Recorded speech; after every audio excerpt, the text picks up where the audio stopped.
Shalom bagi seluruh pemirsa JTV di mana saja saudara berada. Saya senang bertemu dengan saudara-saudara dalam acara Cahaya Kasih JTV. Bersama saya Pendeta Oyang Amos Esrai dari Gereja Pantekosta Serikat Jemaat Siloam di Jayapura. Kita akan bersama-sama menelusuri satu bagian firman Allah yang akan saya bagikan bagi kita saat ini. Dan untuk itu kita akan berdoa sebelum kita mendengar bersama-sama. Mari kita berdoa. Bapa yang di surga, Tuhan yang kami puji dan sembah dalam nama Tuhan kami Yesus Kristus, kami bersyukur. Tuhan membawa kami lagi saat ini untuk bertemu dalam satu bagian firman-Mu yang akan kami baca, renungkan bersama-sama. Dan akan menjadi berkat bagi kami secara pribadi maupun keluarga dan juga dalam jemaat. Kiranya Tuhan membuka hati kami, pikiran kami untuk menangkap dan mengerti, sehingga firman-Mu ini akan menjadi bagian yang inti dalam hidup kami. Dalam nama Yesus kami berdoa dan siap mendengarkan firman-Mu. Amin. Pendengar JTV di mana saja saudara berada, pagi ini satu bagian firman Tuhan yang akan saya bagikan kepada saudara. Saya angkat dari 1 Samuel, pasalnya yang ke-15 ayat 22 dan 23. 1 Samuel 15 ayat 22 dan 23 yang bunyinya demikian, saya akan bacakan untuk kita bersama. Tetapi jawab Samuel, apakah Tuhan itu berkenan kepada korban bakaran dan korban sembelihan sama seperti kepada mendengarkan suara Tuhan? Sesungguhnya mendengarkan lebih baik daripada korban sembelihan, memperhatikan lebih baik daripada lemak domba-domba jantan. Ayat 23, sebab pendurhakaan adalah sama seperti dosa bertenung, dan kedegilan adalah sama seperti penyembahan berhala dan terafim. Karena engkau telah menolak firman Tuhan, maka ia telah menolak engkau sebagai raja.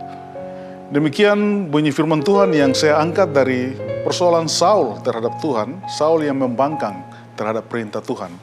Tema yang saya angkat atau judul yang saya angkat untuk jadi renungan kita saat ini adalah ketaatan lebih baik daripada korban. Seluruh pemirsa JTV di mana saja saudara berada dan dapat menangkap siaran Cahaya Kasih ini. Nabi Samuel menegur Raja Saul. Ia mulai dengan sebuah pertanyaan yang sebenarnya tidak memerlukan jawaban. Kita lihat dalam ayat yang ke-22 bagian pertama. Apakah Tuhan itu berkenan kepada korban bakaran dan korban sembelihan sama seperti kepada mendengarkan suara Tuhan? Menurut isi jawaban akan kita lihat nanti sebentar di ayat yang ke-23. Bahwa Saul berkata, ia telah taat kepada Allah, tetapi sebenarnya Saul tidak benar sepenuhnya. Taat kepada Allah, tetapi sebenarnya tidak benar sepenuhnya. Inilah persoalan kita. Banyak kali kita melakukan sebuah kebenaran, tapi setengahnya saja, tidak sepenuhnya. Saul menyimpan Agag, raja Amalek yang harus dibasmi, dan menyimpan kambing domba yang harus dibasmi, seakan-akan Allah kita adalah Allah yang miskin, sehingga ia hendak menolong Allah. Saul sangka dengan melakukan hal itu, ia sudah memperlihatkan ketaatan dan kehebatannya. Mungkin kita berpikir sama dengan Saul, bahwa ketaatan yang setengah sama saja dengan ketaatan sepenuhnya. Ayat 22 bagian yang kedua, Samuel memberi jawabannya sendiri. Ia berkata bahwa ketaatan dan mendengarkan lebih baik daripada korban. Obedience and listening to God is better. Inilah persoalan kita. Banyak kali kita menyanyikan lagu yang bukan lagu wajib dengan begitu hebat. Roma 6 ayat 15 sampai dengan ayat yang ke-19. Paulus berbicara bahwa apakah kita mau menyia-nyiakan kasih karunia Allah? Beban kita Yesus taruh di pundaknya dengan setia. pundak ketaatan, karena ia berkata, kuk yang kupasang adalah ringan. Dalam Matius 11 ayat 28 sampai 30. Kita tahu bahwa ketika kita mentaati Tuhan, kita akan memperoleh jaminan daripadanya. Yohanes menuliskan itu dalam 1 Yohanes 2 ayat 3 sampai dengan 5. Ketaatan haruslah menjadi kegemaran kita. Kita harus memberi ruang dalam hidup kita untuk ketaatan kepada Tuhan Yesus Kristus, supaya ketaatan kita itu bertumbuh. Seluruh pemirsa Jaya TV di mana saja saudara berada, apa alasan Nabi Samuel menegur Raja Saul? Mengapa Samuel berkata kepada Saul bahwa ketaatan penuh lebih baik daripada korban? Ayat 23 menjawab bahwa melakukan ketaatan separuh sama dengan sama sekali tidak melakukan ketaatan. Karena ada 3 sumber dosa yang terdapat dalam ketidaktaatan dalam bacaan kita pagi ini. Yang pertama, itu adalah sebuah pemberontakan. Yang kedua adalah kedegilan atau berkeras kepala. Dan yang ketiga adalah menolak firman Allah. Ketidaktaatan adalah pemberontakan terhadap Allah sebagai sumber hikmat dalam hidup kita. Kata taat, kata yang tidak dapat diputarbalikan. Karena kalau kita baca dari sebelah kanan ke kiri dan dari kiri ke kanan, sama, taat. Hal yang pertama yang menjadi pelanggaran Saul, yaitu pemberontakan atau kedurhakaan, adalah sama dengan dosa bertenung di ayat yang 23 bagian pertama. Bertenung sama dengan mencari hubungan dengan orang mati atau ramalan bintang seperti zaman ini. Bertenung ini adalah kekejian bagi Tuhan. Tertulis dalam Ulangan 18 ayat 10 sampai 12 dan Tuhan melarang hal itu. Jadi Saul dengan ketaatannya yang separuh saja itu menjadi kedurhakaan bagi Allah sebagai sumber hikmat yang benar. Dengan kata lain, Saul berkata dalam hatinya, saya lebih tahu daripada Allah. Ia mendapatkan hikmat, tapi hikmat di luar Tuhan. Dan akhirnya kita tahu bahwa dalam 1 Samuel pasal 28 ayat 3 sampai 25 di sana tercatat bahwa Samuel pergi ke perempuan yang memanggil arwah untuk meminta petunjuk ketika berhadapan dengan orang Filistin. Ini harus menjadi peringatan bagi kita, karena dari bentuk ketidaktaatan separuh akhirnya menjadi ketidaktaatan total. Hal yang kedua, pemirsa Jaya TV di mana saja saudara berada, keras kepala atau kedegilan terhadap Allah adalah sama dengan penyembahan berhala. Ayat 23 bagian kedua. Banyak kali kita tahu apa yang dikatakan firman Allah, tapi kita melakukan menurut kehendak kita sendiri. Artinya kita mencari kehendak sendiri di atas kehendak Allah. Mencari nama sendiri di atas nama Allah. Menggantikan kesenangan pada sesuatu yang sia-sia di atas menyenangkan hati Allah. Memuaskan diri sendiri lebih daripada menyenangkan hati Tuhan. Itulah sebabnya Allah tidak mau kita tidak taat kepadanya. Karena ketidaktaatan sama dengan menyerang kemuliaan Allah. Dan inilah sifat dosa yang dilakukan oleh Saul. Sifat dosa yang tidak mengendahkan kehendak dan perintah Tuhan. Padahal Yesus sendiri setia dan taat bahkan sampai mati di kayu salib untuk dosa-dosa kita. Minggu depan kita akan memperingati hari-hari di mana Yesus melewati kesengsarannya dengan taat untuk keselamatan kita umat manusia. Dan hal yang ketiga, pemirsa Jaya TV, ketidaktaatan adalah sama dengan menolak firman Allah. Ayat yang ke-23 bagian yang ke-3. Saul dengan sengaja mengizinkan umat Israel, rakyatnya itu, untuk mengambil kambing domba dan lembu yang seharusnya mereka binasakan karena ia mau mempersembahkan kepada Tuhan. Ia mencoba memperlihatkan betapa inginnya ia menyembah dan memuliakan Allah dengan korban-korban itu.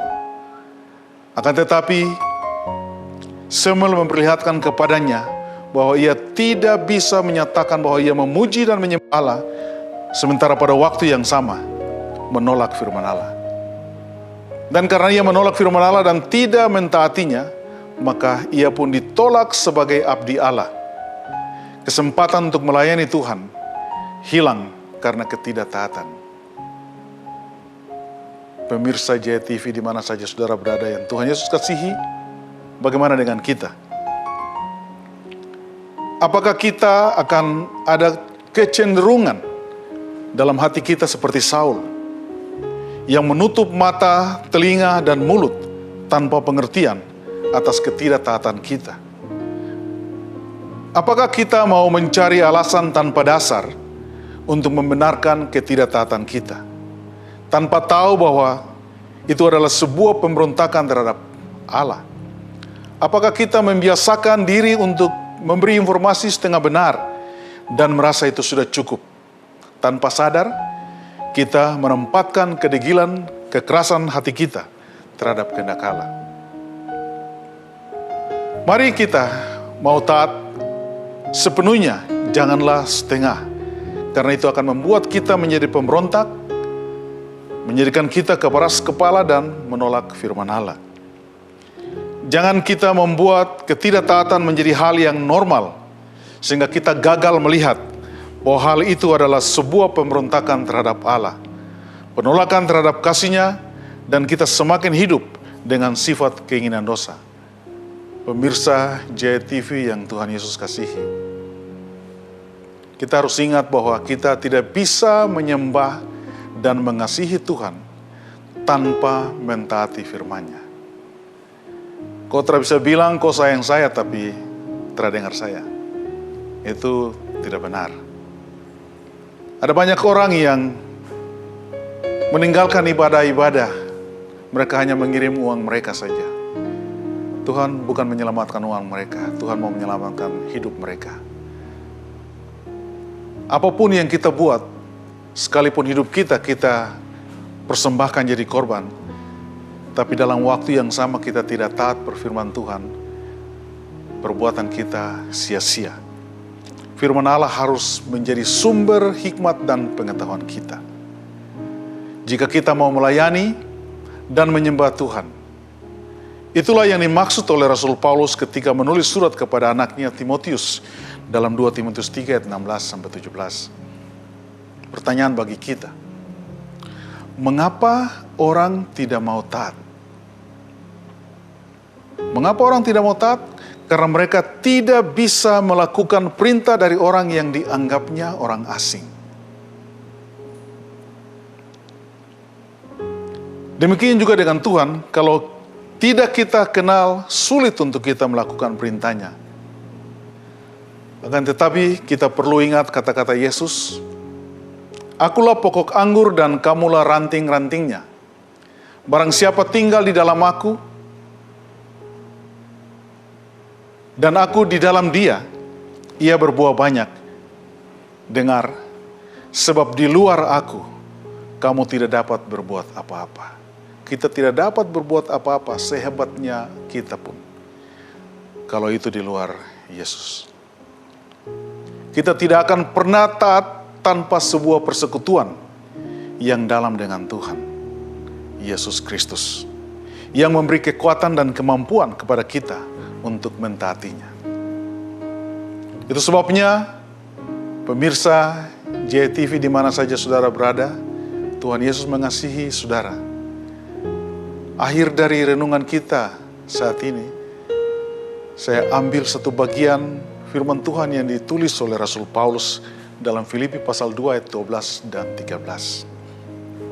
Bunyinya begini, "Hai saudara-saudaraku yang kekasih, kamu senantiasa taat, karena itu tetap kerjakan keselamatanmu dengan takut dan gentar.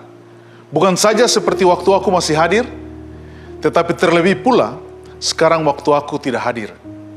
Karena Allah lah yang mengerjakan di dalam kamu, baik kemauan maupun pekerjaan menurut kerelaannya." Kiranya Tuhan Yesus yang mempunyai firman ini memberkati kita sekalian. Amin. Mari kita berdoa. Bapa, kami kembali ke hadapan hadirat-Mu saat ini. Kami bersyukur mendapat kesempatan mendengar firman-Mu. Karena ketika kami mendengar firman-Mu, kami sedang mendengar rencana-Mu bagi hidup kami. Ada banyak orang yang tidak mempunyai kesempatan seperti ini, Tuhan, karena mereka memilih untuk mengerjakan hal-hal yang lain, sehingga mereka tidak tahu apa rencana-Mu dalam hidup mereka, dan hidup mereka menjadi sia-sia. Tapi kami bersyukur, saat ini kami duduk di bawah kaki-Mu, mendengar firman-Mu yang menghiburkan kami, yang menguatkan kami, yang melindungi kami. Terima kasih Bapa. Sekali lagi kami bersyukur mendapat kesempatan mendengar firman-Mu saat ini. Dalam nama Yesus, nama di atas segala nama, Tuhan dan penebus kami yang hidup, kami berdoa dan bersyukur kepada Bapa di surga. Amin. Shalom.